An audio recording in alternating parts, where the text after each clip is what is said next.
Hello and welcome to Everyday Eternal number 169, your favorite, most deceptively named bi-weekly legacy podcast.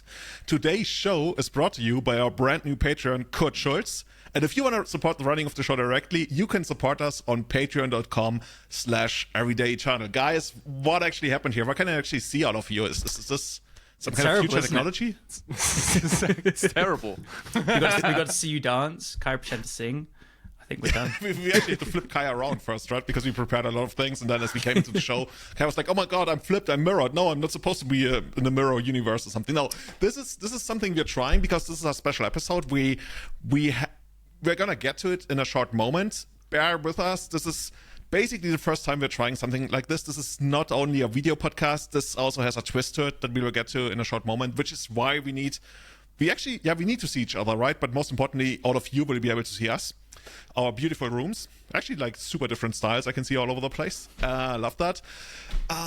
Guys, why am I nervous? Like, I've been on camera for energy like so many I'm actually nervous that anything of this technology here breaks down, which really shouldn't. But because in Germany they come to your house if you don't do a stream right. Is that correct? Yeah, actually, there's the stream. It takes jail. That you actually quality control. Yeah. It's kind of funny. I probably talked about this. There is something like a streaming license in Germany, and in some of our 16 states, you actually need to get a streaming license. Dude, I mean, there's literally a license for literally everything in Germany. It feels you know what's the name of the biggest German streamer? Like, I think it was Gonk at the time, and then there's like Montana Black or something, right? Yeah, definitely. I think one of them actually moved to, I want to say like Luxembourg at some point because he didn't want to pay for the streaming license. Because it really only comes into play once you reach a certain size, right? Like for Kai and me, it's just like whatever. Especially for me who streams like once in a blue moon. So yeah, that's how it works. But guys, what have you been up to? I heard, Kai, you actually went to the club that's basically the hardest to get into in the entire world. Yeah, dude. It's kind of unbelievable that I'm sitting right here with you guys and like fully awake and conscious and everything because like last night until this morning I went to the hardest club in the world to get into. It's called the Berghain, and it's crazy, dude. Like even people like Elon Musk didn't. even people. Okay, actually that's kind of obvious because like who wants to be in a club with Elon Musk anyway? But like people, like a lot of people get like rejected at the door like nonstop. They were like the bouncers have like no mercy. They basically tell you like to basically come in or to piss off, and there's like literally no discussion, right? And I was like nervous as hell, and actually, one of my buddies was like queuing right behind me, and he couldn't get in, unfortunately. Oh, okay. But do they tell him why? Is it like the way he dresses or something? Like, dude, they don't tell you. There's no why. It's just like there are people like sometimes like even if you made it in like last week, there's a good chance that you can't make it the following week, right? And it must be dress style, right? Pretty much, yeah. Like it's like, for everyone who doesn't know, Berlin is world famous for like really dark techno, right? And it's like either you love it or you hate it. I know that a lot of Magic players are not really familiar with techno, I think, but it's like basically like I love this shit. I'll come next time. I'll come next time we go. Yeah, dude. And like the people in there are like, dude, hilarious. They're like it's industrial gothic or like no clothes at all. Like fucking like naked and all of that, right? And there also used to be like a gay club, and man, there's like a lot of crazy, a lot of crazy things going on. You know Deutsche Welle, which is basically the German version of the BBC. They put out a guide of how to get into Berghain and how to behave in Berghain. Can you imagine that? And I watched that, and there was a guy who was like dressing like all over his body in like in fishnets and everything and leather, and I don't know, like really. Yeah, but I'm telling you, dude, like. Even those people got rejected so hard, and like it doesn't really matter how you look like, but you have to be somewhat like you gotta be you know, like it needs to feel sort of like real and authentic. Not faked. Yeah, because a lot like what most tourists do is like they literally go to the next gothic store or whatever, and like they dress up like crazy and they show up, and obviously it's not authentic, so like they get rejected like in an instant, right?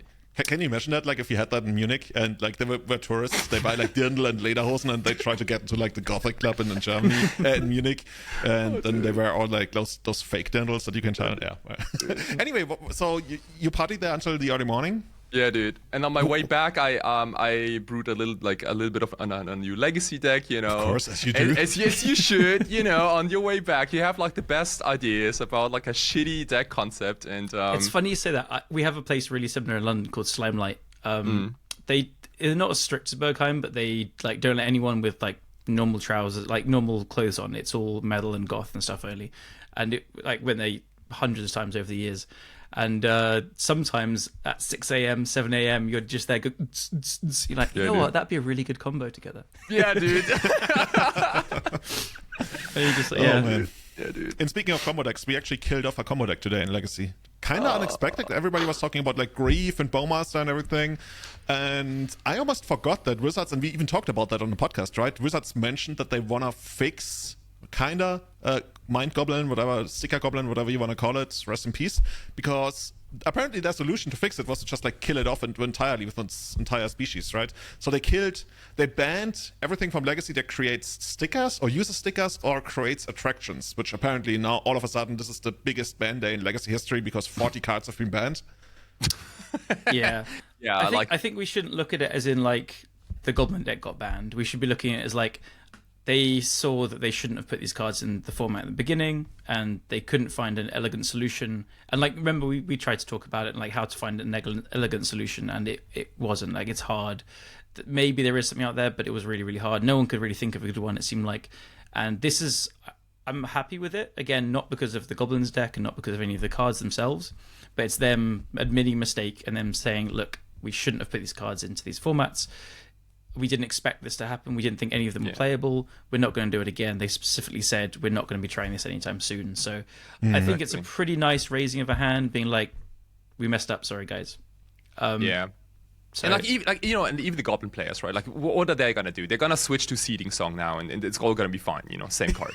So they can play their beautiful Eighth of Ours again. Yeah, dude. Goblin's gonna go back to like tier 2.5. But it doesn't matter. Probably. I think the real Goblin players hated this deck. I haven't asked any of them. Like it, right? Yeah, but like, it's not Goblins to me. It never was Goblins to me. It's a stumpy deck, and it's an aggro deck, and it's kind of cheesy. People didn't seem. I didn't mind it, but like, it definitely is. When someone says Goblins, it's not Goblins to me. It kind of reminded me of those like big red Demigod of Revenge decks in a way. Oh yeah, Arksloggers as well. Yeah, oh dude, Arkslogger. Shout outs to you if you're listening to this podcast and you know what Arkslogger does. Gathered Riders were my boys, man. They're in Powerhouse. What's up? Biggest synergy in the world. Why did no one do that? Mind Goblin into Gathan Raiders. Holy shit. Anyway, yeah, that's so much for Sticker Goblin. We barely knew you, and I guess we're gonna get straight what we want to do today, because we asked you for your hottest statements, and I want to preface this by, I probably didn't phrase it right because a lot of you guys gave me the coldest takes in the world. Like, to give you some ideas, like, submitted under the banner of I think Brainstorm is good. Exactly, right? I need your most controversial, hottest takes about Legacy, Magic, or Live for the podcast.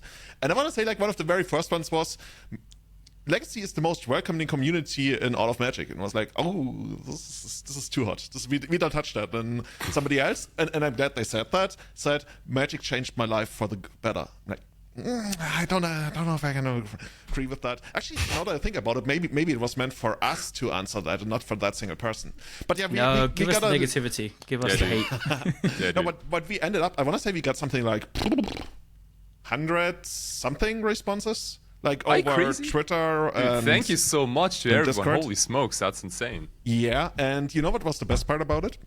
I opened it up to anonymous submissions, because all of a sudden, like, once I posted that on Twitter and also like on a Discord that you can submit your statement anonymously, we got spice. I want to say we have like 9 statements today, and something like 7 of them were submitted anonymously. Okay, I can see how that works. Like, gets the weirder ones. Like, we're not going. And also, I made it pretty clear that if you submit a statement, that doesn't mean you agree to the statement. You want to hear what we think about the statement, right? That's basically what the idea is. Otherwise, you get a lot of like really soft statements. I feel like we're getting in trouble here. Oh, dude. Dude, we might be cancelled by the end of this podcast. Yeah, we might be. Like, we gotta be ready, right? Like, we might get deleted from like Spotify and YouTube. Yeah, my lawyers have already been notified. That's fine. Put it out there. Script Ranger does suck. I'm sorry. There we go. First one out of the way. Honorable mentions. Script and farce. I loved it so much. So, and the way we're going to do this, and you've probably seen this on other podcasts before because that's where I got the inspiration from and I absolutely loved it, is we are going to read out the statement and then at the same time, we're not going to discuss it first. We're going to just hold out our answers. Partially disagree, partially agree, or full agreement, full-on disagreement. All of mine just say disagree. Yeah, also yours right? are like font size 15 because like Yeah. Brexit. It's just I couldn't afford the ink. That's big cool, ink dude. or the big letters. Check this out. I even made a Japanese version, that's cool. Yeah, for Sansei and Hanta, Okay, that's cool. For all the Japanese crazy card gamers out there. Yeah, Kai, you know about that very... One of my favorite answers to a question is moo. Have you ever heard about the concept of moo? Like a what? A cow? No, moo. Like the Japanese word, apparently. I'm probably horribly mispronouncing it. Moo means like no, like nothing? Yeah, exactly. Oh, what does that mean? Like, so basically, if somebody asks you like a loaded question, like when did you stop beating your wife? Right? You can't really answer that if you never like beat. It just means like if you said yesterday, it implied that you had like at some point beaten your wife, but you never did. Like basically, when somebody asks you a loaded question that you can't really answer because it's starting from a false premise, there's this philosophical, rhetoric concept of just saying "moo." Oh, like basically, no comment, your right? Question. It's like it's not necessarily no comment. It also beyond that, it also means your question comes from a point of false assumptions. And I just don't want to deal with your shit. Yeah, dude. Like, if you give me like 5 more minutes, I can do that too. But we're not gonna do that. We have no bad assumptions here. I need that one. Yeah. We have very bold statements, very broad statements. Sometimes I edited them a little bit because they were like too long. It's a very conscious thing that they are not very nuanced, right? So they're very bold mostly. And then we'll get into that. You will see how that works out. I hope it's gonna work out well because I spent a lot of time putting this together. Guys, are you ready? Dude, hit us. I even forgot what the first statement was. Okay, here we go. Check this out. Callum, are you ready? I'm almost ready. Hold on. He's drawing like something. Moo. I'm ready. No, this is coming to us from one of our biggest fans. She actually submitted this a while ago, so here we go. Magic players are soft as fuck.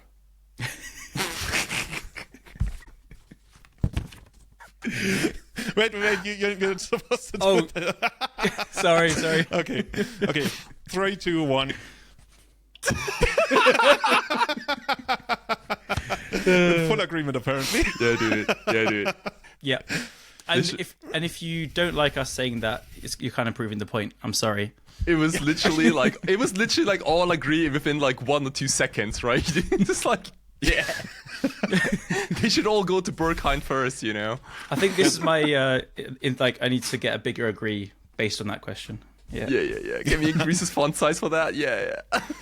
So what do you understand with that? Because when I read it, I intuitively felt like, oh yes, so much, because I try to like compare it to other communities, like not necessarily to other people, but just like I'm involved with, or used to be involved, at least in a lot of gaming communities, and I felt like, yeah, this hits the nail on the head. What does it mean to you when you hear that statement?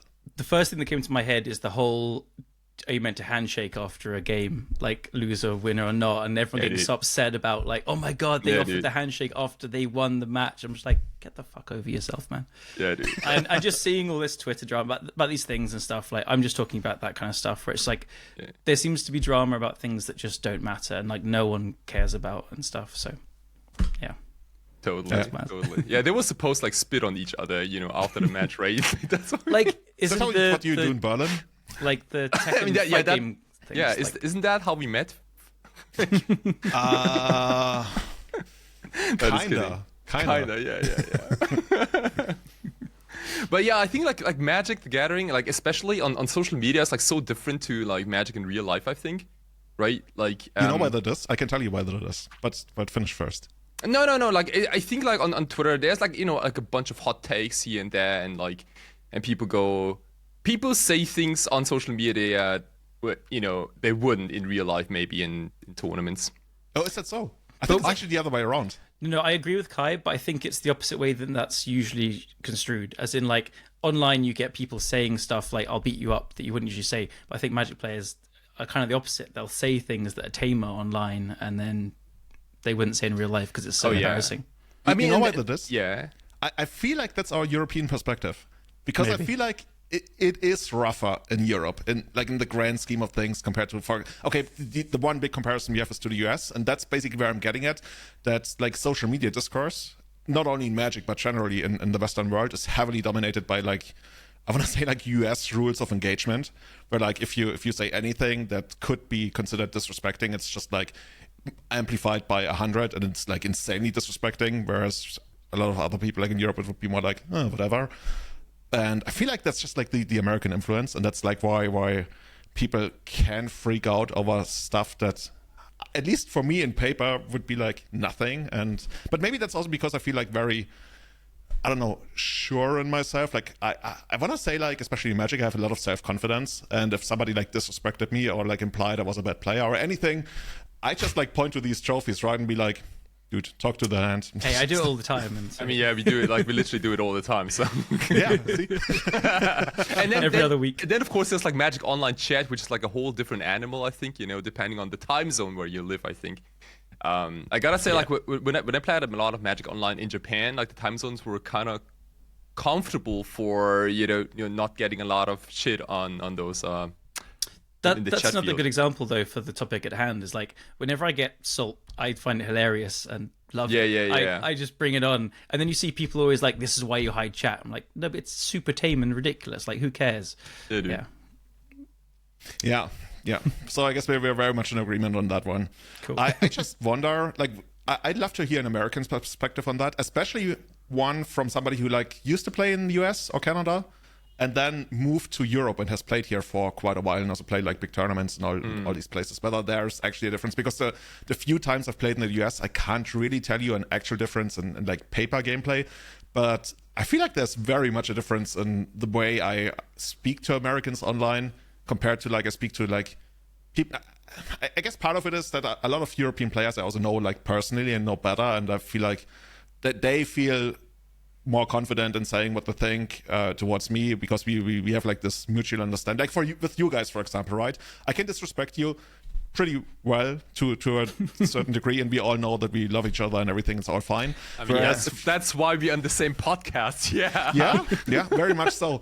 Whereas I think a lot of people, especially like if it's coming from the top, like if you're beating downwards towards somebody who maybe doesn't have a platform like a podcast or hasn't had a lot of success, they can very quickly feel like they're being bullied or something. And I feel that's fair, but also that I do agree with. Like, I think that having a large following and then like quote tweeting someone, browbeating them for something is something I avoid.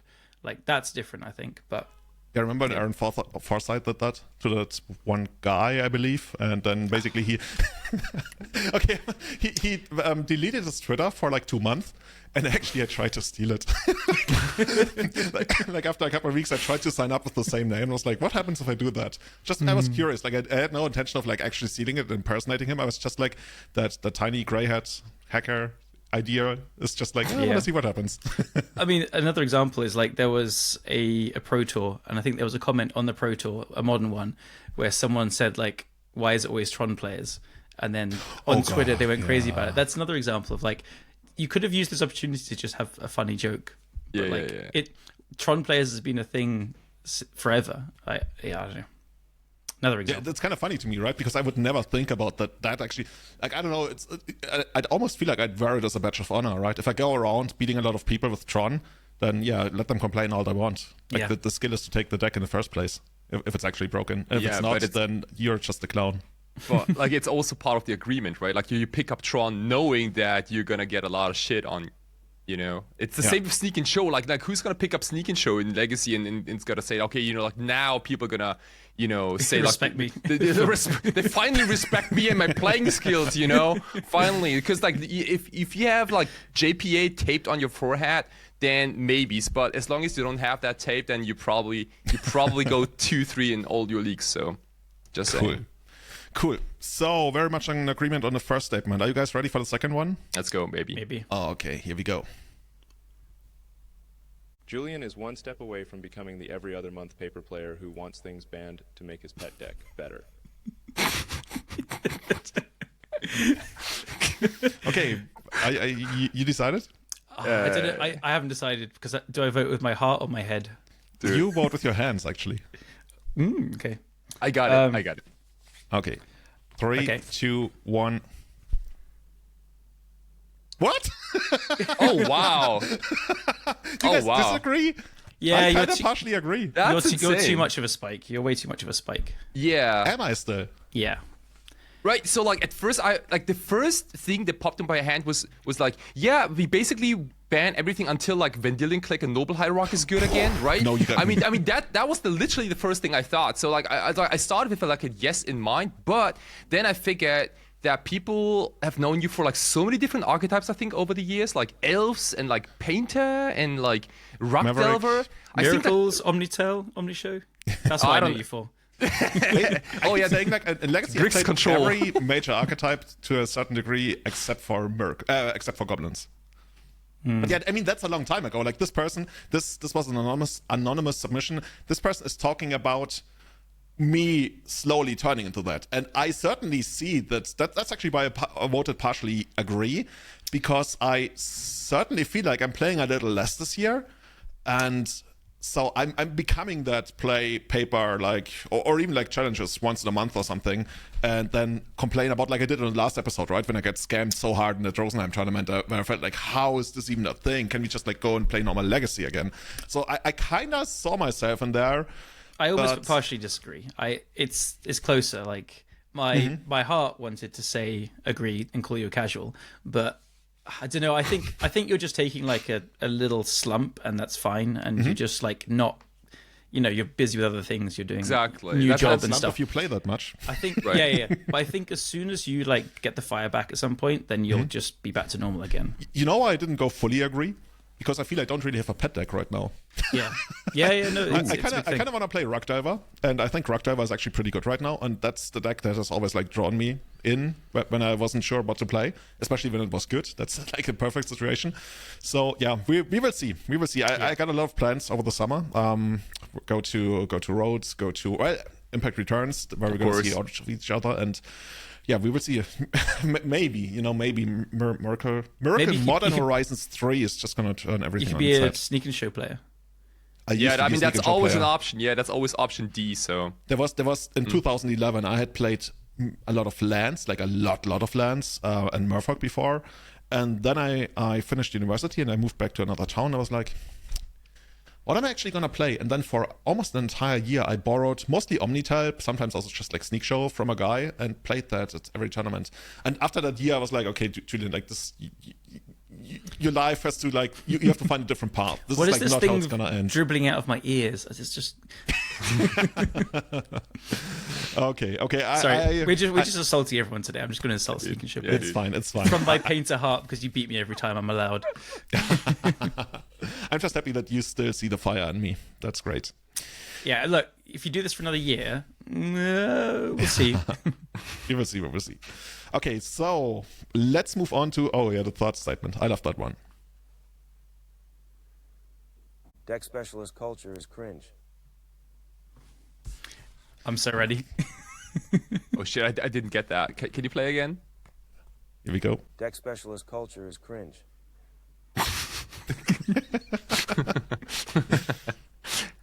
Are you guys Alright, ready? Yes. Actually, no, I'm changing. Whoa. Okay. Okay, I'm 3, ready. 2, 1. Oh, okay, interesting. Kai and I agree.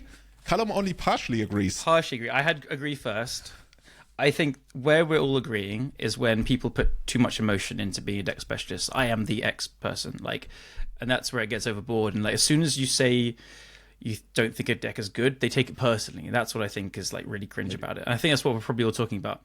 But I like decks like Dukes, for example, is such a perfect deck specialist to me because he doesn't take it invested in himself. He doesn't take it personally. He just loves it. And so another one is Ethan Formicella with Doomsday or Dark Ritual decks and stuff. It's part of their identity and it's how they play Magic, but they don't take stock and emotion into people chatting shit. Like they all roll with the punches. If someone makes a joke about it, they'll be like, "Yeah, you're right. It sucks," and I'm having fun. It's my love. So that's why I partially agree, because I think there's two sides to it. And I think the deck specialists that I just mentioned like that, and there's plenty more examples. Cool, but I think the people that get upset when you say their deck is fine, not even like the best deck in the format. They're like, actually, I beat everything 70% of the time, and you're wrong. You know, the numbers. You literally took our argument right now. Yeah, like it's like my deck has all it's like all good matchups, right? It's all good matchups first of all, and like literally all the cards are set in stone. Like all the numbers are set in stone, and all the like weird fun-offs, one-offs in the sideboard that are like really questionable are obviously like the big hitters sometimes. Like I've like there was so many questionable sideboard cards throughout the last years, and you just don't understand it. Yeah, play it for 10,000 leagues and then you'll finally understand. Yeah, 10,000 leagues. Wizards gonna be like, yes, give me that money. Yeah. you know what? To me, it's often not so much the person, except I agree. If somebody is like, no, if you don't even like insult my deck, if you like talk badly about my deck, you're talking badly about me. I mean, that's just like a matter of self-confidence. It's just like, what can you do? At some point, you can't like respect that anymore. But to me, it's almost more like the culture around. Like, for example, I've always hated the term XYZ master. This person is a Miracles master. This is like, okay, well, how does it work? Like Miracles journeyman, Miracles master. Like, where do you graduate? Where do you get the term from? Yeah, you gotta get that diploma first. Yeah, it feels like it's almost applied too liberally. To put a little positive spin on that, if someone like accepts that and they're useful and talk in the community and their discords, it's useful for like new players to have someone to go towards. So like, I've tried to shed that off myself of all decks because I don't want to be the person that everyone comes and asks questions to. That's why I think discords and like the source previously and stuff was really good, because you can just go and talk to other people. But if there is someone that just makes loads of videos on this one deck and that's their thing, cool. Like then you can just send new players there and they've got their resource. But back to it, I do agree generally. Yeah. You know what I respect? When somebody like actually puts out content in the form of, let's say, like a website or something, right? When you can really create some kind of flavor around all of that. Like somebody comes into the format and they're like, oh, where do I look first? And even if the information, if it happened not to be perfect, or if that person doesn't happen to win a lot, I think it's one of the greatest things to show that we have that kind of dedication. Right? We got that for like the Epic Storm, for example. We got that for Dukes. Brian is the best examples. Yeah, totally. Yeah, it's also probably the two best examples. Right? I think we had that or have that for Lance. Yeah, and I don't want to leave anybody out. The library at Pendrell Vale. Does it still work? Like, wasn't that operated by Tom Smiley? No, no, I've forgotten. There was a different. There was this British Lance player. No, like, that's years Tom. ago. That was the library at Pendrell Vale. But now it's, I forgot the exact name, but it's, I can't remember your Pendrell Vale Library now or something. Yeah, right. They changed up. But we had the chap on the podcast. It's Adil, and I've forgotten your real name. I feel terrible. Oh God! If you forget the name, then I mean that means something. Yeah. Okay. It's Kurush. Kurush. Oh, Kurush. Kurush Alistair, yeah. Oh, yeah, we had him. Yeah, a long time supporter of the podcast. It was just like blank. Yes. Yeah, awesome. It's Kurush's website. Cool. Yeah. So, yeah, I for me, it's not so much about the people, but about that whole culture of calling somebody an XYZ master when the person actually hasn't won all that much. Like, I'm very, elective about which people I consider like masters of their craft. And I won't be going around telling people, hey, you're not a master, but I will think that. Right? So it's true. Dude, like, also, like, master is such a strong word, right? Like, at least in Japan, like, there can only be one master. Like, there can never be 2 or 3 masters, right? Ooh, because, I mean, master is like the top of the top, basically. Like, you can't go above master, I think, in anything. So if you already have, let's say, like a miracle master out there, then you got to beat them in best of 10. Then like, what's the next, like vice president or something? Or I don't know. Vice president of I don't know, right? Okay. Well, I guess we figured that one out. By the way, is there like a Japanese word for master? It's not like sensei or something. I don't know. No, I mean, I guess sensei. Sensei is like teacher, but I guess it kind of translates to master as well. This person is a miracles teacher. He's the sensei's divining top. Cool. I'm hoping there's a Senses Dividing Top should be unbanned question coming up. Actually, there were a couple of submissions about Senses Dividing Top, and I didn't actually because any it of would them in. it would get too heated on here. Yeah, I thought it was actually going to be boring. I mean, people love that card, right? Make Nick man. Fit great again. It was like the most common submission was Unbind Deathrite Shaman, Unbind Census Dividing Top.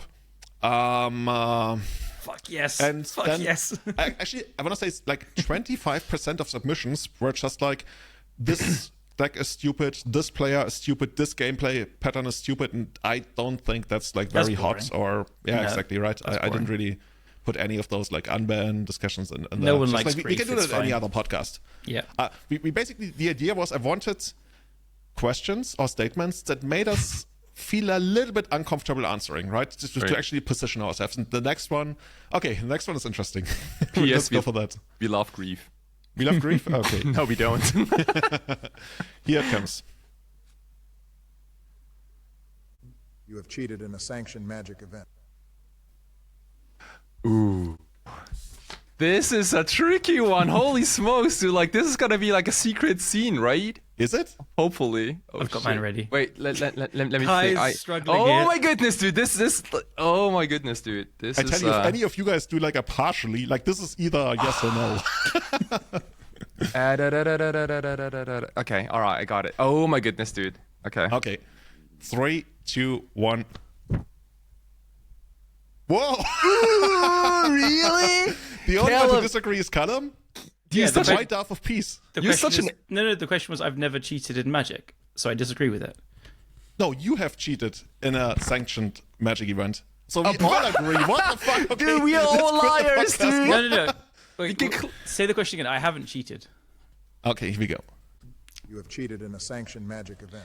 All right, I misheard that. I thought you said I have not cheated. All right, we're back to disagree. Okay, Dude, Callum and Kai and I still don't agree. Dude, you're such an angel, dude. Holy smokes. I've made like mistakes and gone to judges afterwards. I have a very clear conscience. Like I'm. Yeah, if you like, even if you made if you drew your entire library, if it's like accidental, then it's not cheating, right? Yeah, no. It always like requires predetermination. Yeah. That's the biggest thing. Like people sometimes when they watch a stream, they're like, "Oh, this player cheated." It's like from everything we've seen, it was accidental. Like I've got like one game especially at like 4-4 at like a modern GP where I was playing Dredge, where I didn't understand timings and I screwed over one opponent really badly, and I still have it in my head now. So I don't know. you know what it is for me? Yeah, because cheat implies intention, right? And so Exactly, I haven't right. intentionally cheated. So I've It's made funny you those mentioned mistakes. that you still remember that because it's the same for me. It must have been like 2006 or 2007. Like very early on, I played my, I want to say second, fourth, one of my very first FNMs. It was extended back in Passau, the city I studied. We played, the opponent was playing The Rock, and I was playing, I don't even remember what I was playing. I might have played Enchantress, I'm not sure. Like a terrible, terrible extended Enchantress. I hated the guy. Not that it actually puts away any blame from me. Anyway, so he played, we played. I won the first game after an 40 minutes game or something. Like we really didn't have a lot of time left. And then in the second game, I slow played. I'm not proud of that, but I still remember that to this day. And slow play is cheating. And You know like, what? Sorry. it wasn't like one of those, oh, yeah, I'm going to take a little bit of time. Like, no, seriously, I slow played with the intention of, like, the game ending 1-0 for me. And the guy even called me out at one point. He's like, hey, you're just like, because I shuffled his deck afterwards every time he shuffled, so I took it and shuffled back. And, like, anyway. Was that like after Saito got suspended? No, Saito got suspended in 2011 in Florence. Because he kept dude, I know all this shit. Yeah. Because he kept rereading the opponent's Chase the Mind Sculptor like 5 times when he was ahead with his Murfolk deck. Wait, so so you're the pioneer of slow playing then? That's crazy. Congrats. If you want to call me that. Which is like especially interesting because I hate it so much now. The vice president of slow The vice president, yeah. No, he's the master. So, sorry, I guys. still remember that. I have to change. I've just remembered something. Oh, It's actually- Callum. Yeah, No, dude, no. we all got our stories, It's you actually know. an absolutely brilliant story as well. no. Oh, I love this. It's so funny. So it was a team limited GP. It was. You cheated in that GP. Yeah, okay, here we go. Yeah, Like, yeah, here we yeah. are, like first FNM. I forgot about this because it's such a fun story. Okay, so it? it's team sealed. It was like Nyx, one of that's born of the gods, or it was something Nyx. One of the gods. It was something with Nyx. I think Journey it might- into Nyx. Journey to Nyx. I think it was that, and it was in Spain. with my friends Jono and James, and we'd gone out heavily the night before, like puked up when we got back. There's a picture of me with like magic cards covered in me and just passed out in like I think this is like the hallway of the hotel and stuff. It was mad. And then we did terribly day one. So we were like, I don't know, 3 and 5 or whatever. Maybe was it 9 rounds day one? I don't know. It was so bad. But then the next day we were completely by far out of top 8 contention. And our decks were terrible. So we decided to just make new decks each because it didn't matter, right? Oh, okay. That's very much not allowed to just change your whole decks because you have to start the whole thing. But we completely changed it up. And the idea was one of us like had a blue-white deck that could never win. One person has all the rares and one has a Mimi aggro deck. It was just way more for fun, much worse. And then we got paired like round 10 or 11 and we're on table 5 or something. What? We're like, how does that happen? So it was assigned seating because I think someone was in a wheelchair or something, or they'd paid more to be there. Okay. And so because we were on table 5, we got deck checked. Even though we're like 4 and 6, we're so out of it. And we got deck checked. And so immediately we're like, guys, like, the deck's going to be completely wrong. We know what we've done is wrong, but we're completely out of like contention for anything, prizes or anything. And they're like, okay, just put the couple of cards back. And we're like, no, like every single deck. The couple of cards. They really thought it was like a couple of cards difference. Yeah, you gotta give us like another 50 minutes for deck building, right? Yeah. So we were just like, no, we built whole new decks, and they couldn't believe it. Like they were like, you don't do that. What are you doing? It's not allowed. It's against the rules. Oh my goodness. So we just dropped. We were just like, look, it doesn't really matter. You can punish us if you want. We're like clearly just having fun. We were younger as well. Like, but yeah, there we go. That counts as cheating, I think. Oh wow, that is insane. Yeah, like exchanging like 1 or 2 cards makes, you hear like every now and then, but like a whole deck is, dude. Did you have the intention of actually like taking the win if you won, or would you concede? Yeah, no, because like everyone's out of prize contention. It doesn't really matter. But Planeswalker points. I guess so. Yeah, that's fair. We didn't even think of that. That's how like so casual. Straight to prison. Yeah. Another similar-ish thing, which I don't know. The guy who starts out of disagree knows all these cheating stories. Actually, this is an interesting one for you. It's another fun story. Do you think this is cheating? So I think it was a pre-release, so like barely sanctioned, but it was a team one as well. And our team name was in brackets. I know where this is going. It said awarded by. So when the other team was paired against us, it was like the losers versus awarded by. So then they went for lunch, and so we got the win. Okay, that's just hilarious. I absolutely love that. That's just like cool. I don't know. I will applaud you for that. We got told off so badly for it, but okay, that's fine. But it was funny. Okay, dude. Yeah. I love it. So Kai, what did you do? Yeah. Oh man, like so I have like 2 stories. They all happened at the same GP main event. Oh, you guys? You're like GP. So, you don't cheat on an FNM, right? Like that's like you don't cheat in general, but yeah. Yeah. Of course. But at a GP, of course. But man, like so I let you judge because I think the first situation was definitely cheating, I think, because it was in the main event and I was playing Ad Nauseam Tendrils. It was at the GP Lille 2015. I was pretty young. I was like 23 years old, maybe like really like. Oh, you had that awful haircut, I remember. Yeah, right. And I was like spiking Storm like crazy, and at that GP on the first day I got paired against a mud deck, right? Like Trinity Spheres and Chalice of the Voids and all that kind of stuff. And we were in game number 3. I had Ad Nauseam Tendrils, and opponent resolved Chalice of the Void and Trinity Sphere, and like it looked really, really good for him, right? And I had like no answers to either Chalice or Trinity Sphere. And I was also like under like a significant clock, so I didn't really had a lot of time to find those answers, right? And I kind of I don't know how it happened, but my opponent ended up being in a somewhat like conversation with someone else. Like it wasn't outside assistance, but he got like really distracted by some noise, by something behind him or so. Like, and he turned around and whatever.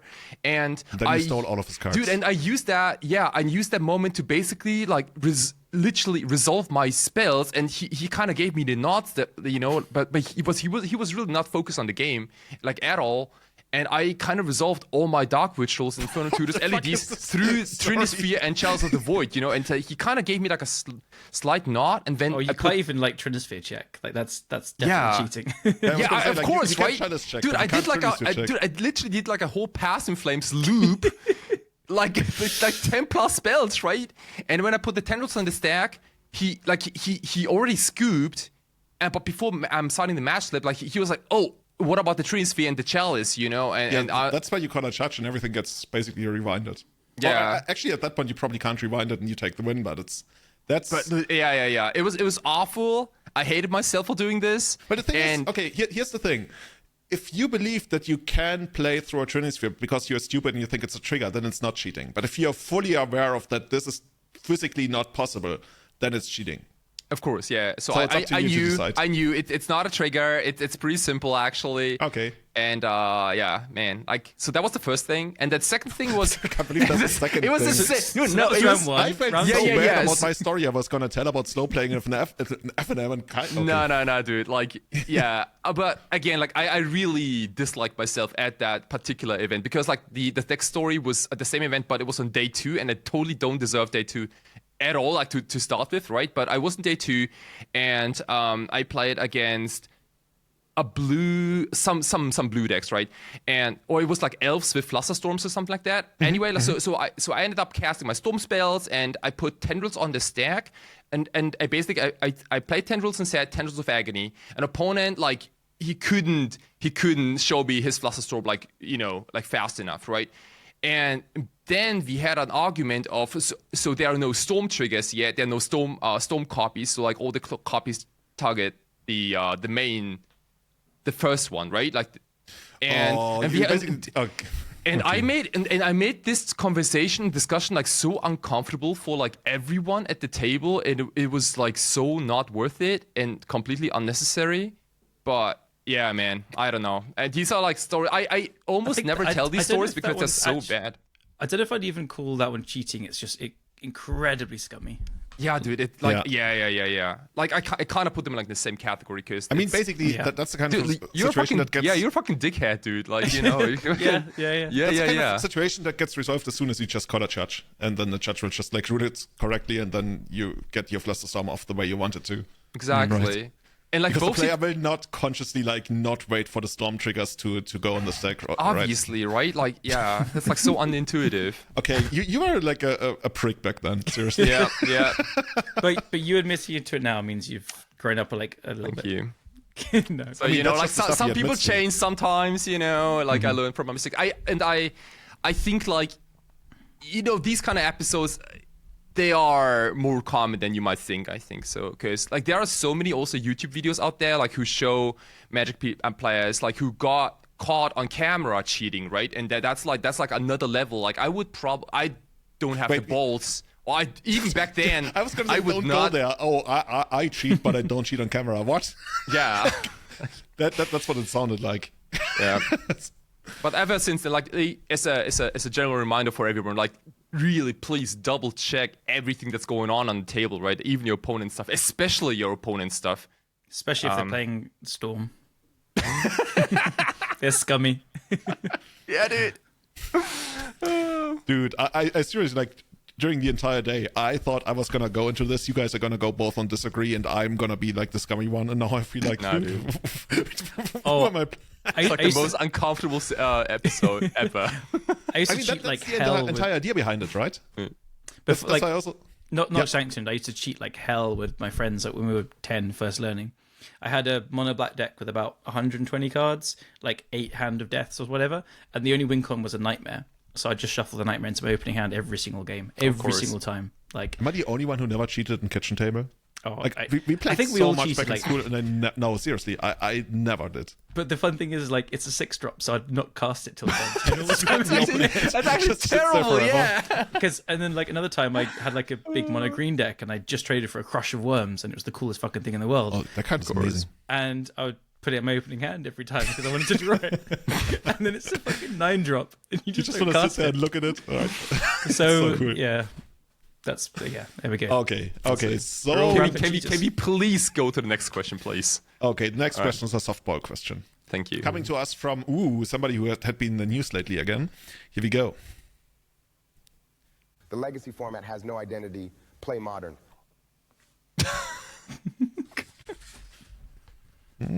This is an easy one. I mean, this is an easy one, yeah. Is it really? I think so, yeah. Okay, 3, 2, 1. Ooh. Easily. Partially agree. You guys disagree and I partially agree. And you know why?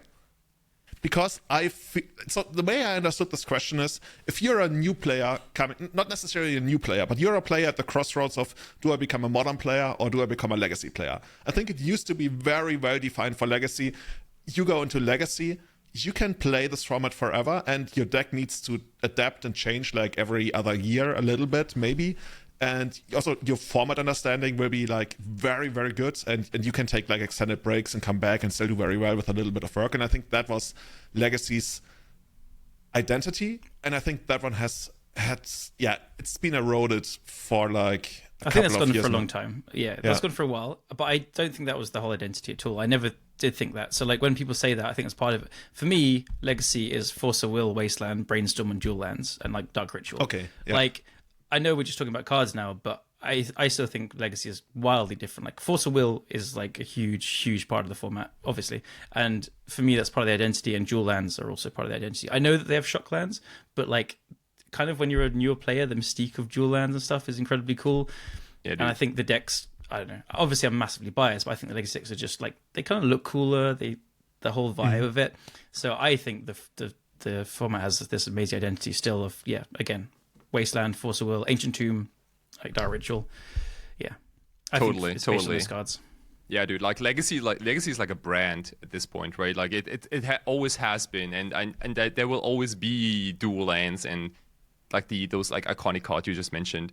The first time I got an Underground Sea in the post, like I literally stared at it all the time for like 3 or 4 days because it was like, it's such a cool thing when you're first starting. So like that's part of the identity, right? Right. You don't do that with a fucking Watery Grave. People are not going to do that with their Steam vents, right? No. Steam vents. Yeah, dude. Yeah. I mean, we say that now, but give it another 10 years. Okay, I see your point. So when it comes to like actual gameplay and that kind of stuff, I very much agree. Legacy's identity is super fleshed out. I'd even say Legacy versus Modern has a more fleshed out identity than, let's say, Modern versus Pioneer or something. I totally agree. Yeah. Yeah. Okay. Yeah. So depending on how you understand that statement, I think our answers would be different. Yeah, so I do agree with your part of the statement. Like, if you're coming with that direction, I do think that part of the format has gone away a long time ago. Like, you do need to constantly upkeep things. Like, at the same time, Delver has stayed, like, kind of similar. Like, lands has stayed kind of similar. Like, decks do stay similar, but they, obviously, like, Saga made a big difference to lands. Delver gets new things here and there, but, like, the core concept of the deck has still stayed pretty similar. So...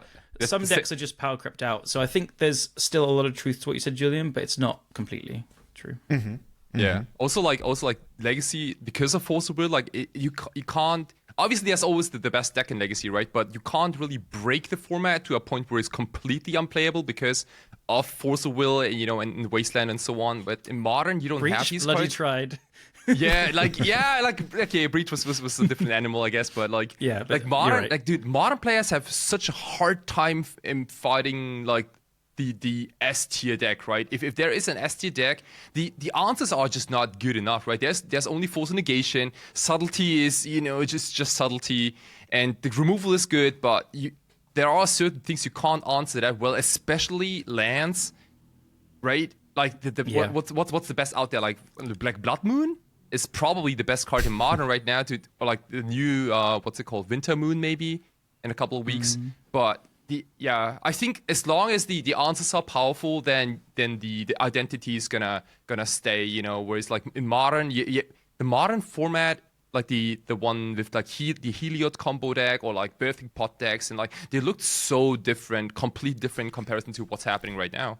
Dude, that was so hilarious. Did you guys get to watch Energy, which one was it? Indianapolis on the weekend? The one I commentated on Saturday? I watched a tiny bit. I turned off when you were on, but... I was on from the very beginning. I watched like a tiny bit here, in and out. but You more know in what the evening. my favorite match was? There was a match, I think it was like 4 or 5 color Omnath against the Heliod combo deck. And the Omnath deck had basically control. Like it was sitting there with everything, and it had 2 removal spells in hand, and the other player had nothing except for Oriok Champion, right? The one where you gain 1 life and a creature comes into play or something. And protection from red and black doesn't matter. And we even talk about how one collected company can be the coconuts, right? Where you hit Heliod and Spike Feeder to gain infinite life. And the player is like super far behind because the Omnath player is like so many lands, so many cards, but only 2 instant speed removal spells. I want to say Solitude and Leyline Binding, I believe. So he goes for collected company. He literally finds Heliod and Spike Feeder. And for those who don't know, the way it works for Spike Feeder is you have 2 counters on it. You remove 1 counter, you gain 2 life. And because you gained life, it gets another counter from the Heliod. So you gain infinite life, and the Omnath deck can't beat that. So the most beautiful thing to me was the Heliod deck, the Omnath deck had enough removal spells technically, because you need 1 count. I think you start off... 2 does beat it unless if the Heliod isn't active, because you're going to get 1 trigger from your Oriok Champion. So it's going to grow the Spike Feeder. But so it's got 3 counters. You still need 1 more life gain trigger, another creature to come to play, or like 2 removal spells is beating it currently, unless they make a mistake, obviously. I think there was something... is there any way that the Spike Feeder comes into play with another +1/+1 counter? I think there was something that it came into play with another +1/+1 counter. Okay. Anyway, so basically the way it worked out was that the collected company deck won completely out of nowhere because, as you mentioned, because of the life gain from the Oriok Champion, because of the Solitude. And dude, that was just... Oh, Solitude, like gaining life. Okay. Yeah, Solitude comes into play, and then like Oriok Champion. Yeah, that's the one actually, because... Got it. Yeah, Fine. yeah. You're right. Solitude triggers Oriok Champion. Oh, that's... Yeah.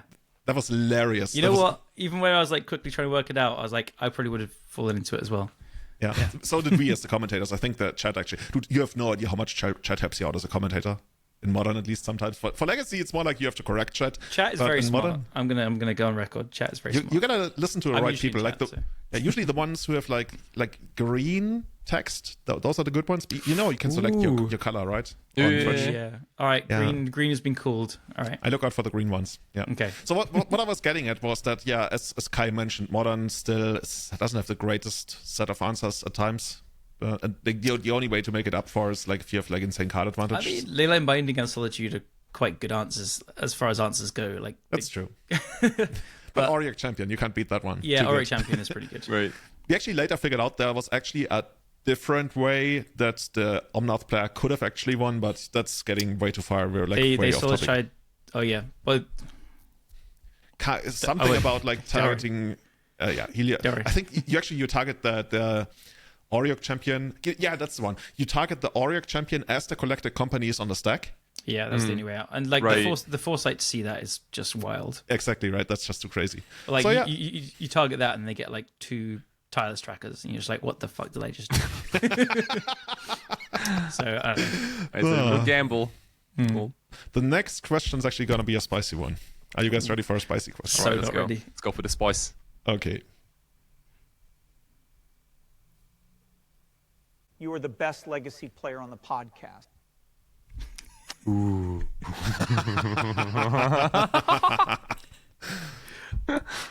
So we're all just going to put the same thing. All right. You know what? I'm gonna go with my heart. Don't spoil anything. No. Do I change? Maybe. Are you guys ready? Mm-hmm. 3, 2, 1. So Callum and I partially agree, and Kai disagrees.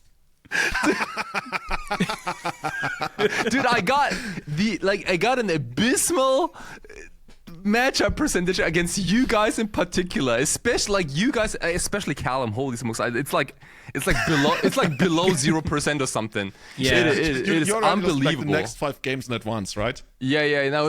No, you guys gotta understand. It's not just Legacy, you know. Like it's the whole thing, you know. The mind magic and like limited.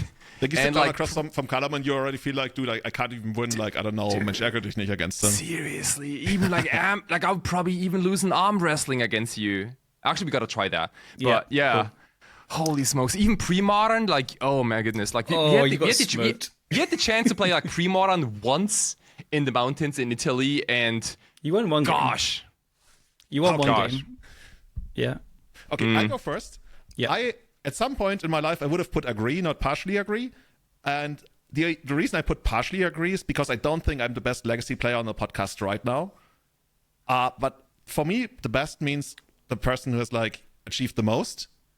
And I guess that's why I kind of agree. Like I put a lot of emphasis on like how much he won. Like maybe I'm superficial in that regard, but I put insane amount emphasis on how much he won.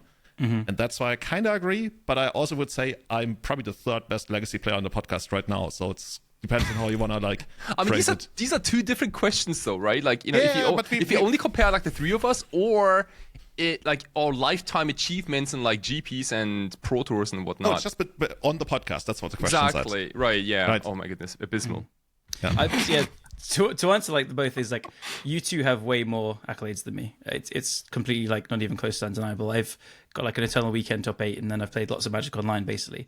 But I think I play a ton at the moment. But even though I'm kind of fading out a bit, like I think Julian, you were like, if we're going historically, you would be number one. Oh yeah. I've also played Julian at 2 GPs, if anyone doesn't know, and he's crushed me both times. Oh. The Mulligan to 5. No, it was Mulligan to 4. To 4 even, Mulligan to right? 4. I was literally sitting there with my phone looking up trains back to Munich as we were playing. It was like we were 6-1, 5-1. Basically, it meant like if you lost, you would go home. I think we were both like X and 2 or something. We were like 5-2, I think. And it's game 3, and Julian's on Green White Maverick, and I'm on like Bug Snow with Astrolabe and Oko and like a broken deck. It was really good. Our build was slightly misbuilt, but it was like Oko had just got like hit the scene and stuff. Oh, was that Bologna? GP Bologna? Yeah. Oh 2019, shit! yeah. Oh, wow. Julian Mulls to 4, and like he is literally on his phone looking up train tickets. And we're having a really like chill game though. And he goes turn 1 Noble Hierarch, turn 2 Thalia. I brainstormed in response to the Thalia to try and find my third land for a Plague Engineer in my hand. Plague Engineer is pretty good against Noble Hierarch and Thalia, and he's mulled to 4. I hit it, and I hit it on the third card, and I'm like, holy shit, I almost lost the game here. And I hit it, and I play it, and so he's mulled to 4. Then he got Plague Engineered on a Hierarch and a Thalia, and then he literally top decks Choke into Gideon Ally of Zendikar. I never draw another land. Was that the game? Yeah, That was the game. Was that the game? Oh my goodness, dude! literally it. Yep. No way. I had no force for the Choke, and just like I think I drew 1 or 2 more lands, but like I decayed the Choke like 4 turns later when Gideon had 1, so it didn't matter. Oh, yeah. wow. I remember That's I crazy, borrowed the Gideon from, it was either Anorak or Eric Landon, who was with us at the Airbnb. It was just like the most random inclusion. I just wanted something against exactly your deck. Yeah. My hand had like decays and fatal pushes and everything, and no creatures. But you know, it was fine. We both just laughed. Unbelievable. Like, holy shit. Yeah. Pretty cool that deck coming from that. But the other time was GP Prague, and you were playing That was Elves. 2016. Yeah, and I was on 4-color Delver. We were playing like in the back room where like the top tables, quote unquote, were playing. Yes, yeah. And I faced you in round 7 or something. Like I think we were both X and 1. Sounds right. Yeah. I think my win was like off the back of Forked Bolt, which was really nasty. 4 bolts. Forked Bolt. Oh, fuck. Oh, dude, I hate that card so much.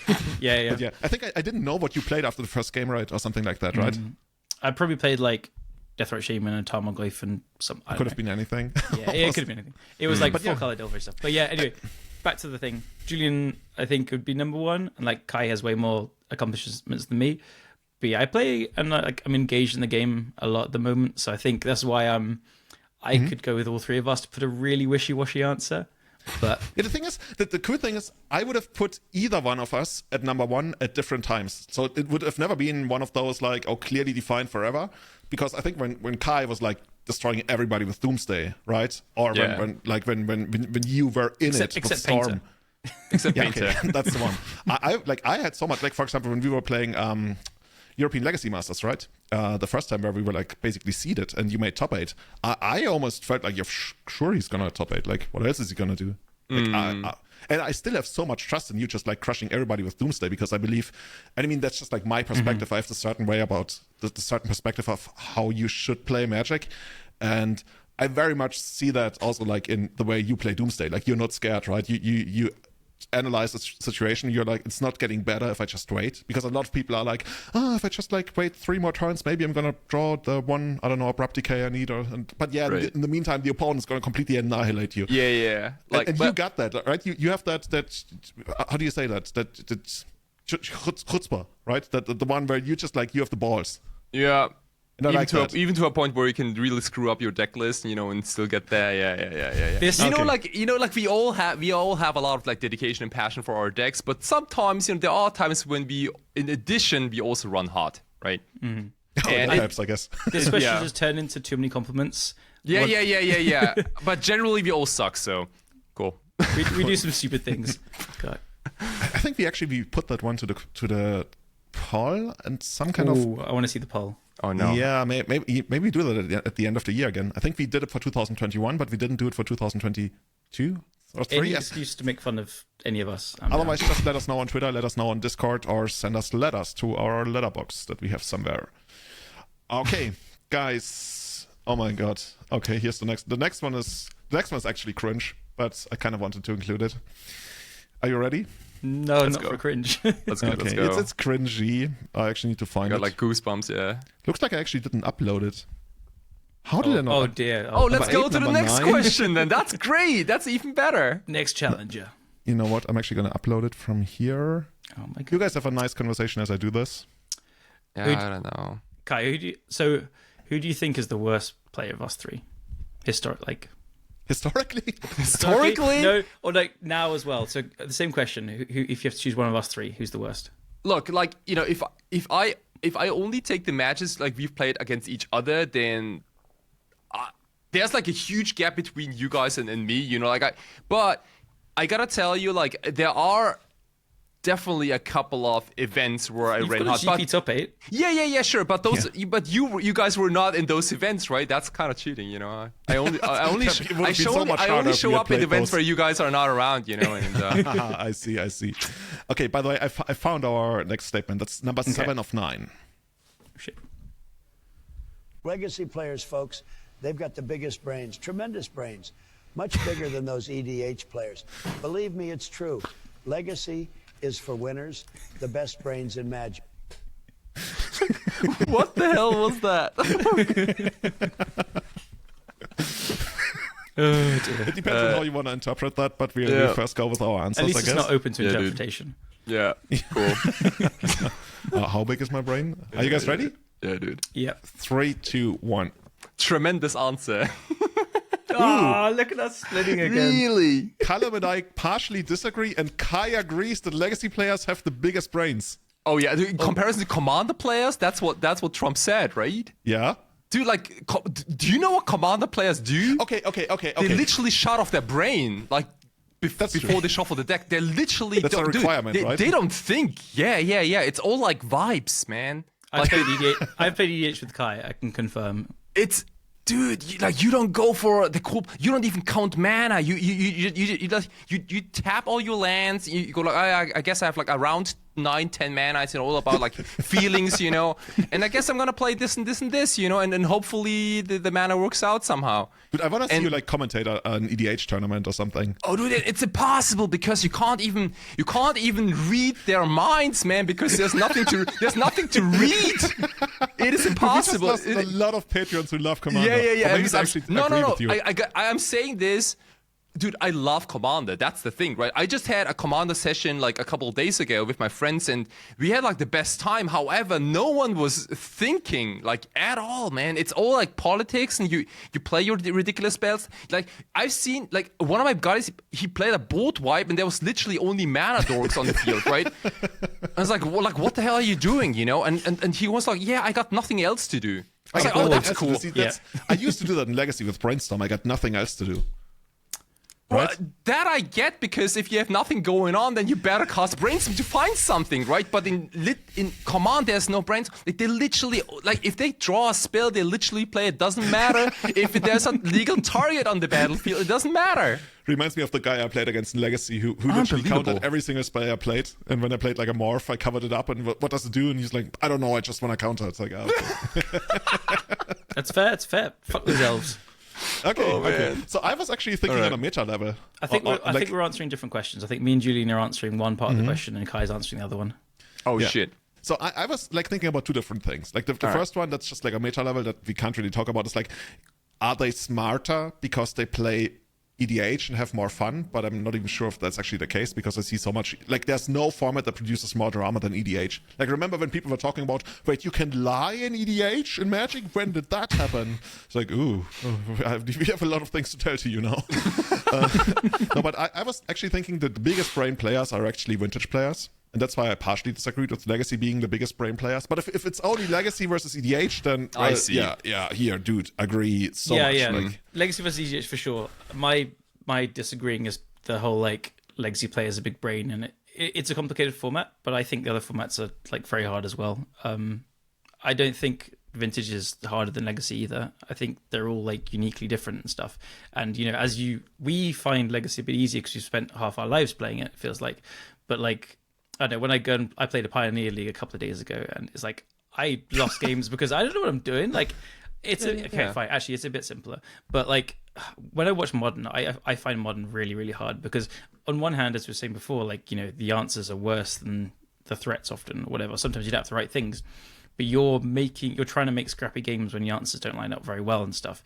I think Modern actually really rewards like sequencing in a way as well, like that. Whereas Legacy is still a lot about heuristics, so it takes a long time to learn the heuristics. But once you do, you kind of autopilot them a bit and stuff. A bit more than Modern in my experience. Like muscle memory, right? Yeah, so my disagreement comes from the whole just like Legacy's a smart format and Legacy players are smart, and especially about the blue players because they get it easy. Brainstorm and Ponder just bail you out, like not actually make you good. But Legacy is incredibly challenging and hard, especially to learn, especially at the first 3 years you play it. It's probably incredibly hard, but I don't think it's like as big brain as people say either. I think Magic is just a really hard game to be a really boring wishy-washy answer again. Yeah, I guess I'm somewhat biased because I feel like Vintage online is kind of like a Shark Tank, whereas Vintage on paper, it's just like this huge discrepancy, right? When you play against people who play like one Vintage match every 5 years or something, then it's probably the easiest paper format. Whereas online, I have a lot of respect for Vintage challenges. That's the Vintage online meta is insane. There's so many good people. My paper results recently have been third, first from the last 3 tournaments. And online, I go like 2-3 every league when I try it. Or 3-2, I don't know. I haven't played a challenge for a while, but to put a funny anecdote. I kind of want to play one. Vintage is very fun. I really, really enjoy it. I love playing paper Vintage so much more than Magic Online. I just don't really play on Magic Online just because I love the paper so much. I don't want to ruin it in a way for me. Like I play it once every 3 months, and then it's just like this special thing. And... Oh, you just want to play against weaker opponents then? Yeah. You also got some really good people in London, right? Yeah, like Francis is there and stuff. Yeah. What the disrespect to every No. Yeah. Francis and the crowds, you know. we have good players in London as well. Yeah, it's true. I'm gonna trust you on that. But you're right. Cool. The Magic Online Vintage is a whole different beast. Yeah. Like that's much harder than Legacy as well. Man, like imagine if you imagine after a Commander game, if someone goes like, dude, yeah, remember that game from last week where I really beat your ass? I'm like, dude, like no one says that. No one says that. You should offer like Commander coaching. It's out there for sure. Like, or like imagine if there's like a Commander Master, you know, like Vice President. Oh my goodness, dude, that's insane. You got so much for that achievement. There is so. Do you know how hard it is to get a competitive EDH League trophy? It's so hard. EDH, you mean? Do you have to win like 3 tables or 4? Yeah, you have to win 3 pods in a row of 4 players. That's really hard. But there's one pretty insane. But there's one guy. I've forgotten the name now. I only know because our friend Kinda posts about EDH a lot in our chat. He has so many more trophies than everyone else. So I don't know if they just play a ton, but I don't know. Yeah. So the only time I ever see like reports of CEDH is when like legacy players who sometimes also play CEDH post about it from tournaments and stuff. And to me, it always feels like that the real art of politicking on CEDH especially is convincing the other guy that they would be stupid if they didn't counterspell this, and then they do, and then you win. Right? But basically, like almost like a game of chicken in a way. Yeah, it's called like priority bullying or something.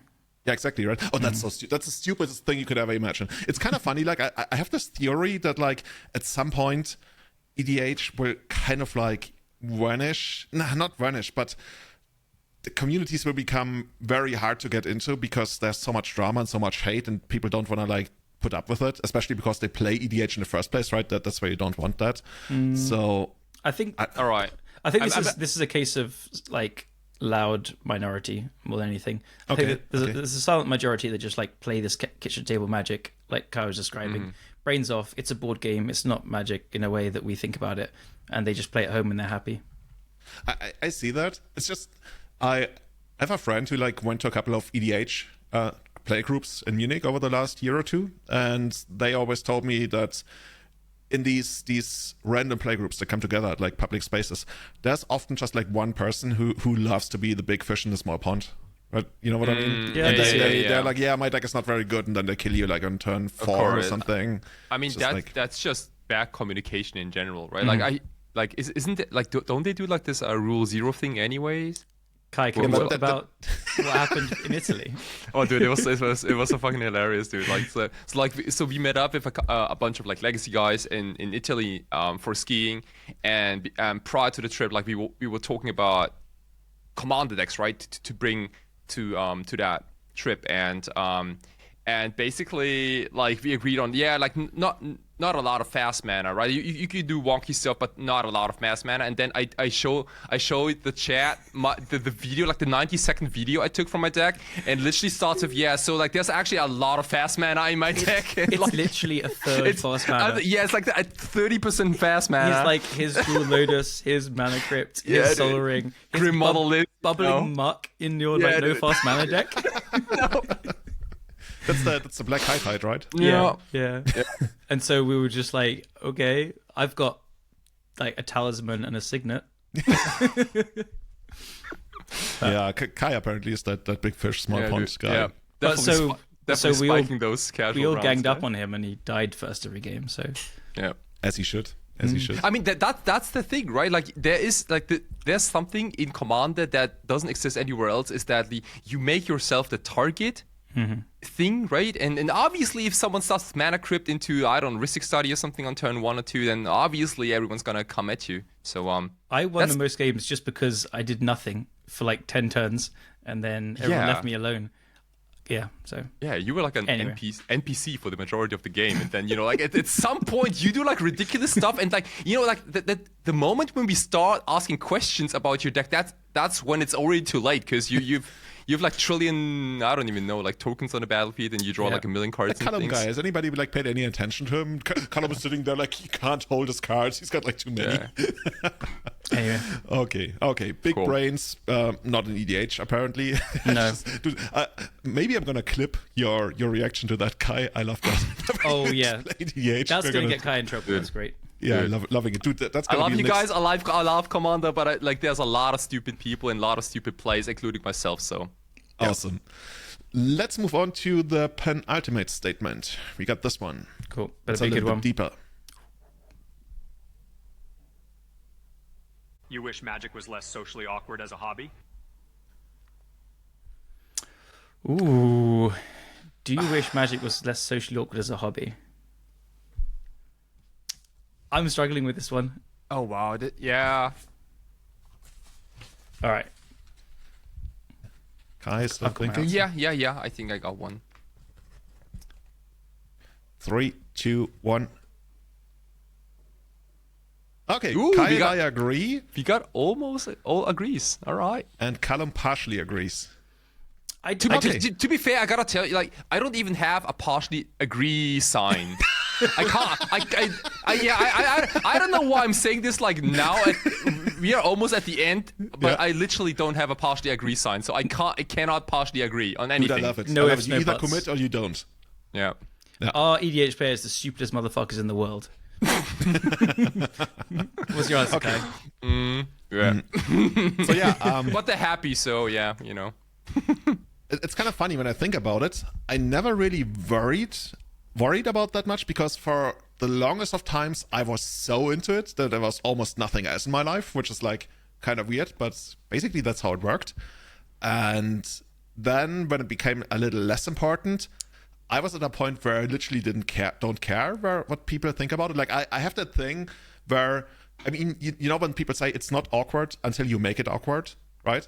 So I have a lot of passion, like for example, for our podcast, for, I don't know, like traveling around, like when we do commentary in Spain and everything. I'm proud of like what I've done in the past, and I'm super passionate about what I'm doing right now. So I feel like I never come across awkwardly about that because, you know, like that's why we're having that question in the first place, right? Because a lot of people, they have like these preconceived notions about like what the nerd games like. I remember when I went to, I probably told you about this, when I went to Egypt in December with my new colleagues. And one of them, like this girl, she was like 20 or 21. We talked about what we do, and like I mentioned magic, and then I like travel around to commentary of a podcast. She was like, magic? Oh, then you speak Elfish. And like it wasn't awkward at all for me because I find it hilarious that she would think that. And it's just like, it's really about how you react. And I feel like, especially like for younger people, I guess there's like some kind of stigma. But when like you feel very confident in what you do, and especially you feel passionate about what you do, it's not awkward. But, and that's the end of, that's why I still voted agree. I think it would still be cooler if Magic was fucking cooler. But that's also partially on Wizards, partially on like card games always being like considered awkward. And like, I think that already came around with like a lot of celebrities playing it. But yeah, partially it's on Wizards. Like, did you guys ever watch those TV? I know exactly what you're talking about. Oh, the 90s adverts on the commercials? beach. Like the late 90s, I think. Yeah, Was it yeah. late 90s? Like, Where they're playing on the beach and they're like, this was, Yeah. it is. This was like Wizards' strongest attempt to make the game partially cool. oh my god, that. But dude, those kick ass. I think they're so hilarious. Like now, you know, like 20 years later, watching them is obviously also like a little They bit of are a nostalgia kick. But The definition of cringe, but at the time was like, I'm gonna Oh. try. You guys go on. I'm gonna try to put one of them on screen right now. okay, because they had like a slogan as well. It was like, if you beat your opponent in Magic, you get a girl that's at the beach or something, dude. wasn't it? It was. yeah. And like in that was it like in a like swimming pool or something? You know, like some summer. No, it was cuts or like something? it was like on a beachfront hut, I think. Oh yeah. Yeah. Oh my goodness. So Like, excuse me, I haven't watched them like too often, you know, like just like once or twice maybe, but I'm downloading the video right now. If At you least keep going for like a minute, I'm gonna marketing show was it. crazy back then. at least every year for me. They also did like Visidrix adverts, like the animated Visidrix and stuff at the same time. So it was wild. I don't know.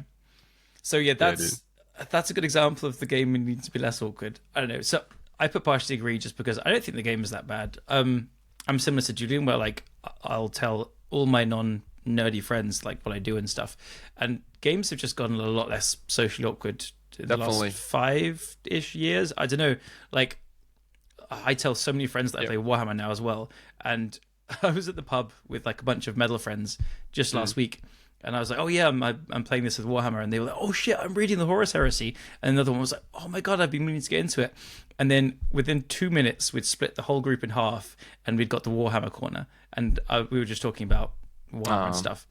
Like I think Magic would be the same. It's maybe not as cool and like mainstream as Warhammer, but I don't know. People have just woken up to people playing games and stuff. It's not like this cringy, nerdy thing anymore. It's fine. So I don't know if that's what the question was exactly getting at, but I don't think it's probably the best it's ever been. When I played games. Totally. Like it all comes down to like media, right? Like how it's like all wrapped and like back like when the game started, there was no social media, there were no streamers. And like if you tell someone that you stream or if you stream anything, that like the first reaction is, oh, that's actually kind of cool, you know, you're a content creator or something, right? But back then there wasn't anything like that, right? And social media was not that thing. Like you were supposed to buy like magazines and those like inquests. Yeah. How you get your news and stuff. Yeah, like mostly stay home, go through your stacks and build like decks without any concept, and like spend a lot of time and not doing like all the cool things, right? Like back then, like sports were really cool. For example, like skateboarding, going to concerts, that sort of stuff, and like you were missing out on all these things because you were busy building your 5th Merfolk deck or something, right? Yeah, no, it's so true. Like I think what's cool has just changed now. So like kids are probably playing more video games than sports, or like I have no idea. That's I'm putting numbers at my ass. But like if they're playing League of Legends or whatever, they're not going to look at Magic and be like, "Oh, it's fucking nerdy." It's just another game. Yeah, to them, yeah, right? it's like totally. So like as the kids from the last, whenever this like whole esports generation started, so whenever these kids are getting old enough, like the whole generational like overview of nerdy games and stuff shifts, and so it's just going to become normal. So that's I think it's fine. Okay. That's why I put partially agree. And then like obviously like Post Malone just by himself made like Magic like triple as cool. Even though not a lot of Magic players I think listen to Post Malone, like they might. No. I sometimes do. It's not the I think like most Magic players like listen to Linkin Park or something. I have no idea. I have literally no idea. It's all Taylor Swift. Yeah, it's all but like Post Malone, like man, he just skyrocketed that game like way up there in terms of like coolness level. Because like he's like one of the biggest musicians out there. So okay, I tried to get this one, but it doesn't really work because it constantly wants me to install Flash Player. Like what the fuck? Okay, we're gonna link it. Whoa. What is going on here? Oh, something's going on. Everyone go and watch the video in the description. It's everybody go watch the video in the description, and that's just the one. Just be ready with a lemon to suck on out of pure embarrassment. Yeah, it's absolutely horrible. They're like on the beach basically, and they're like these girls in bikinis around them, and there's these guys in like I don't know leather jackets and sunglasses. Yeah, it's like, this is my worm and my worm attacks and your dragon blocks and like this is how you get them. So, I forgot about the leather jackets and the sunglasses. And like, do they have like cargo shorts, or is it? They might actually. I already closed it again. Oh my god! Check it out. This is what Magic was like in the 90s. Oh. That's actually, why it's much better what we got now. Name. Okay, so we are actually already at our last statement, and I don't even remember what that. Oh yeah, that one. Okay, let's get into that one. Magic's got about 5 years of life left in it. Ooh.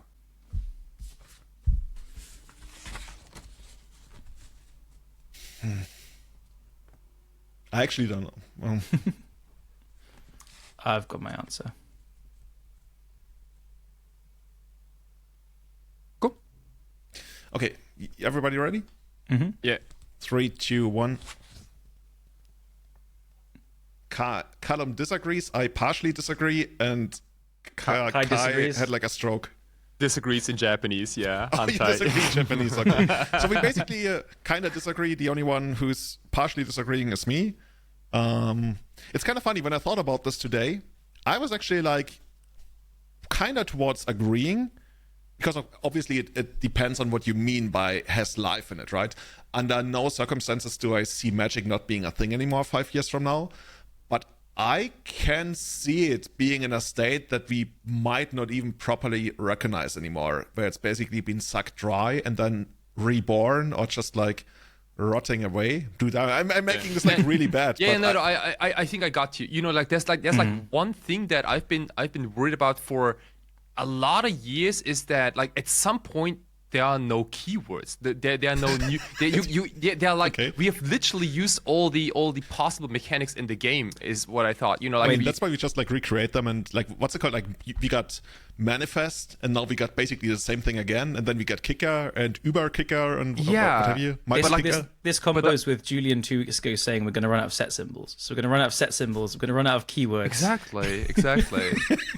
I guess set symbols like too, but like keywords do like. I mean, like what are they gonna do, right? Like they already did like the morph in what was like Mega Morph. Mega Morph, dude, I can't believe it. Yeah, at some point it's gonna be like what like strike. They can do more. There's like the game is so open. They can do tons more. Mega flying or what? That's like all of that is like I'm not concerned about it all. Like they can always like make Magic, and even if they wanted to, they could like start back again at like old keywords. I don't think they need to make new things that much either. They should make new interesting cards. But I actually gonna maybe change to partially disagree, just because I think the definition of what the question means, like I do agree that like the way that the game is going is probably going to carry on. It's making the money and they need it, blah blah blah. So I think we're going to have this product fatigue, and it is going to peter out at some point, and EDH is going to get bigger and bigger probably. And it's hard to tell how the support for like modern, standard, pioneer, legacy, and vintage, I've given up. There's not going to be support for. It's fine, more than we have now. 5 years is a long time in Magic terms. It actually sounded short to me when the question came, but now this is why I'm going back to partially disagreeing, because 5 years is a long time for this.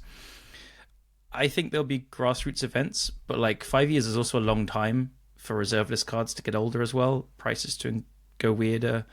It's really hard to answer is where I'm getting at. I think 5 years is still short enough that we'll be in a similar spot to we are now, but potentially worse. And so I wouldn't be surprised if things do peter off into like, again, we're just talking about things that we like as a legacy podcast. They just don't. Do you think we will still be running the podcast 5 years from now? Because I'm not sure we will, right? I really can't tell you. Yeah, I can't tell you. Yeah, maybe the age of podcasting is over. Who knows, right? Maybe we're still like the thing, like in podcasting circles, right? We are still considered in the golden age of podcasts, which started like, I want to say like 7, 8, almost like 10 years, actually more like 10 years ago. So this is like media-wise, this is still kind of like the golden age of podcasting, but it's on the downswing already. Like we can't tell, like our numbers are not indicative of that, but just like the general vibe, right? It's more like about like TikTok and we that need kind you of to stuff. do the TikTok reels. Maybe we already are. We need to put, I don't know. We need to put that advert, the Magic advert, on TikTok and stuff. Oh yeah, we should be really sure. It's probably already on there. But have us dressed up as like the players. Yeah, in leather jackets. Oh my god, that's a Halloween costume. Jacket. Oh my a goodness, Halloween costume dressed up as the douchebag with the leather jacket. That's Dude, such a good we should costume. do that like in some tournament. Just rock up there, like the. Oh my god, I even have Oakley sunglasses. No. All right, it's Julian. Sorry, we've gone completely off the question. Sorry. Yeah. I mean, but that's like, part of the experience. But let's say like even like absolute worst case, even if like Wizard stops doing Magic the Gathering stuff in 5 years, they will like. We're not gonna stop playing, right? Like we've still got our decks, and we are still gonna do kitchen table events, or I'll come up with our own events maybe, and like things will carry on. I think my problem with that is like proxy events can only go on for so long. I think without like an end goal. So like I've been running the London proxy events for about over 7 years now, and like it's only sustainable just because people have something they can kind of eventually work towards and stuff. Like Legacy is supported enough that there are non-proxy events to go to. We've got the Four Seasons, we've got Impact, we've got Axie now events in the UK and stuff. If I think this is based on an age gap as well. Like we got into Legacy when things were more affordable. It's just not affordable for newer players to get into it now unless there's something really to work towards. And as us so I've seen lots of the people I first played Legacy with in London. They're now playing pre-modern and old school. They don't care about Legacy anymore. I think we will probably maybe move on to that, or just stop playing, or have other formats and stuff. And as these cards get taken out of the card pool with players moving on, the people who are now currently like 18 to 25, they're not able to buy these jewels. They're not able to play it. So I think the player base of Legacy and Vintage is just going to dwindle and dwindle over time. 5 years is still a shortish time period for that. But I think the notion of like we're going to have the cards we'll still play, it might not be true for Legacy or Vintage. You know what's kind of funny when I think about it? Like we keep talking about golden ages, but like the golden age of Legacy, like I don't know, 2012 or something. 12, yeah, I think so. Like around that. Like it's not that we have fewer. Okay, we might have somewhat fewer duels around because some got destroyed, but I don't account for that. We still have like the same amount of duels around, right? So it's like they cost more, but a lot of people are interested in Legacy. Are they just like stored away? Because if they're around, they might just as well be played today as they would be played back then. Or basically, are you saying there's like fewer people who have more duels? I think people have just them in collections because why would they sell, and they don't need the money right away. Yeah, and they're just not interested in playing Legacy. Or they are an EDH, I guess. Yeah, that's a good point. Actually, probably EDH sucked Not up even a lot, EDH. but- I just think like I'm thinking of a few people. Like I've got two friends called Stuart and Matt. They lent me cards when I got into Legacy at the beginning. Especially Stuart, he would just have like 10 decks built at any time, and he would just bring them along, a bunch along, and hand them out. He was such an absolute prize for our, like getting new people into Legacy. And he comes to pre-modern when we do it like once every 3 or 6 months. He never comes and plays Legacy. He has everything, all like foil, just everything. He has vintage as well. But like I rarely see him because he's just like, I'm just not interested in playing it. That's a huge collection like taken off, and that's one person. So I think as time has gone on, and you know, I can see why like we're still very enthusiastic about Legacy with the format, but like I can see how if you are getting older, you have other life commitments and stuff, you can't keep up with the format. You come and play and you're just getting bowmastered and griefed to bits, and you're just like, why am I? Dude, that's kind of like why I want to have Matt. By the way, the older ones of you might remember Matt Pavlik, co-host of the podcast, gets unlocked every once in a while. That's kind of like why I want to have Matt on a future episode again, because he, after years, went to a local tournament again, and like he basically came back and he was like, Julian, Bowmasters? What the fuck? Yeah. I think he played Enchantress or something. Oh yeah. So yeah, my thing is it's again hard to tell, but I think cards are just being taken off the market by. These people have no reason to sell them. They're not going to go down, but they have no reason to like feel the need to use them either. They're just there. Okay, so it's interesting. It's part of a problem, but yeah. It's interesting you think about it that way. Like when I heard the statement, I thought about it more like in the sense of like Magic as a whole, mostly about like, I don't know, standard or like all the new stuff. I thought that as well. It's very open to interpretation, I guess. Because we're talking about Legacy here, it kind of divulge into me going off into that. But I think I'm kind of less concerned about Legacy and Vintage. I mean, Vintage is already like something like people play like once or twice a year in paper at best. But I'm not so much concerned, at least in Europe. I can't really say too much about like Legacy in the US. Like Energy does a lot for Legacy in the US, but then like more like local stuff. Like Testacular, shoutouts to you. He just did the first, I think it's Legacy Kitchen event. So shoutouts to you for that. Even streamed, I believe. The Eternal Kitchen, but yeah. The Eternal Kitchen, that was the one. But for like Magic as a whole, I feel like Wizards is, I mean, that's the I don't know, the edgelord thing to say, but that Wizards is kind of like selling out the future of the game for immediate profits. I agree with that. Put it over the top. Yeah. I agree with that. They are putting a lot into Arena, from what I can tell. I mean, it's just not for us, I assume. Like, I haven't opened it in ages, but yeah, I think you'd be hard pressed to find a majority that don't agree with that.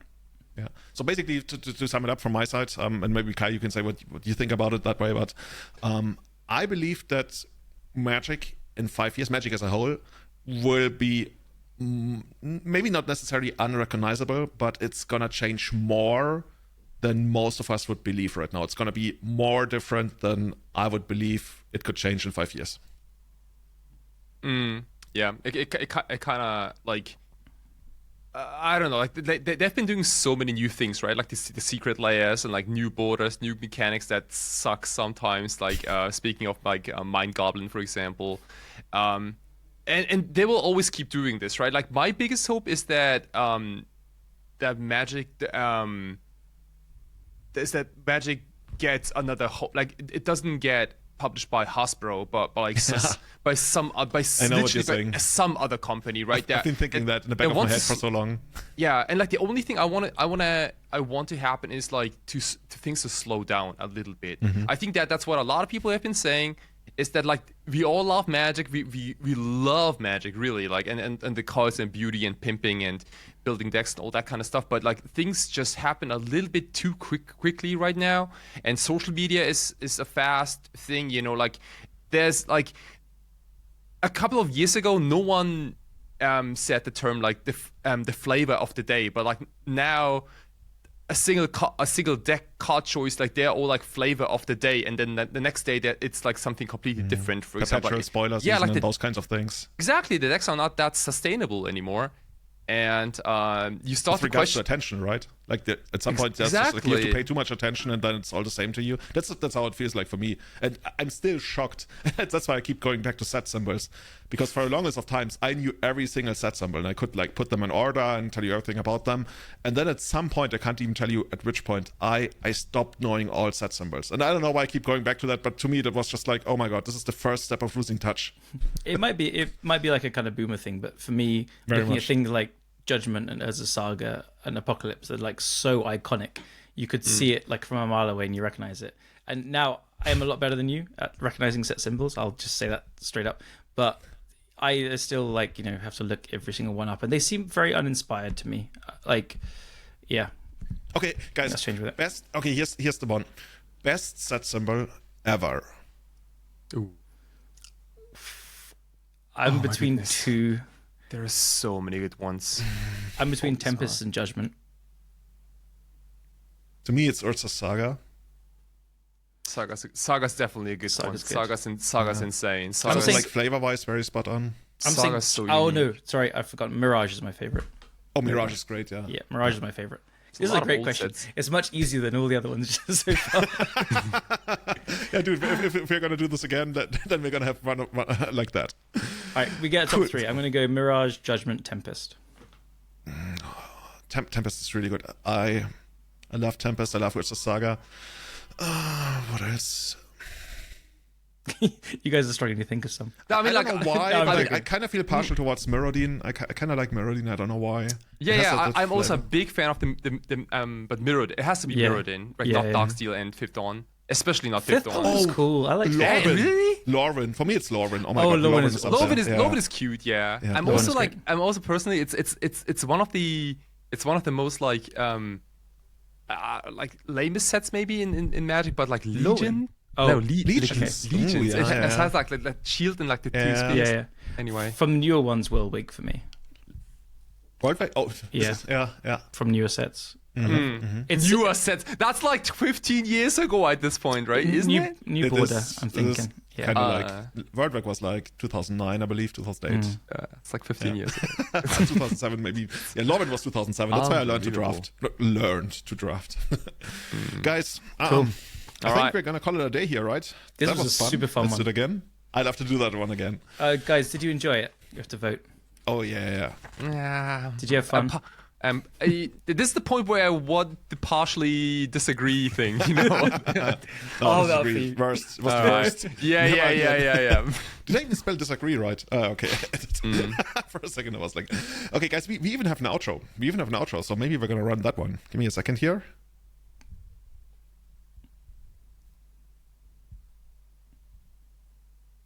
Is it just the Queen saying magic players? Everyday Eternal going on Patreon, like Franco Boli, Kane, Colin Gerasi, Alex Crow, Tim Everett, Testacular, Salvatore of MTG Chicago, Sebastian Holiger, Guillaume, Sean Dewey, Francis Cowper, Cassandra Davis, Dylan Shoemaker, Rito Scherer, Tom Zishka, Benedict Gruber, and Severin Schwartzhuber. Or even consider hopping on their top Google brand tier. Join the ranks of Scott Monroe, Evan Lazar, Tom Hepp, Ian Seafelt, and Colin Oscapi. Everyday Eternal wouldn't be possible without any of you. And I'm looking forward to one day being a guest on your show. Please, dude, we gotta tackle Bama, please. Yeah, hey, Barack, like this morning just WhatsApped me. I was like, Julian, I got a man. message for you. Like, you gotta put me on the show at some point. And I'm like, yeah, Barack, like if you get your first challenge top 8, then we can talk, right? Barack, you're such a sweetheart. I think somebody- you got a top 16 once, but it's not quite cutting Love it. yes, top Nah, he probably top had a 16 buy in or election, yeah. you can draw into the top 8 or something. Guys, okay, I think we're gonna call it a day here. We even have the outro, dude. This is completely doing it on the fly. I had a lot of fun. If you enjoyed what you saw, let us know. Let us know actually on the YouTube comments. This one's gonna come out on Spotify, on Apple Podcasts, wherever you want, Pocket Casts. It's also gonna be on YouTube. So let us know if you wanna join us on Discord, Patreon, check us out. Everybody, see you again next time. Bye bye, and thank you, everyone. Get over. That's it. Justice got him on the run now. Who's he? That's Mark Justice. He just got back from that $1 Million Magic Pro Tour out in Paris. Over here. Who's that guy with the bandana? That's the Hammer, ex-arm wrestler. #1 wild man on the circuit and East Coast Magic phenom. Can't have that out here, Mark. When he's on the left coast, Hammer usually tears up the cars competition in Long Beach. Do they play a lot there? They have fun. We'll take no prisoners. I play there occasionally. I can show you the ropes sometime. Get it out of here. You're lucky man, Hammer. Congratulations. Better luck next time, Justice. Yes! Maybe I'll drop by, but maybe I can get Hammer to show me the ropes. Congratulations.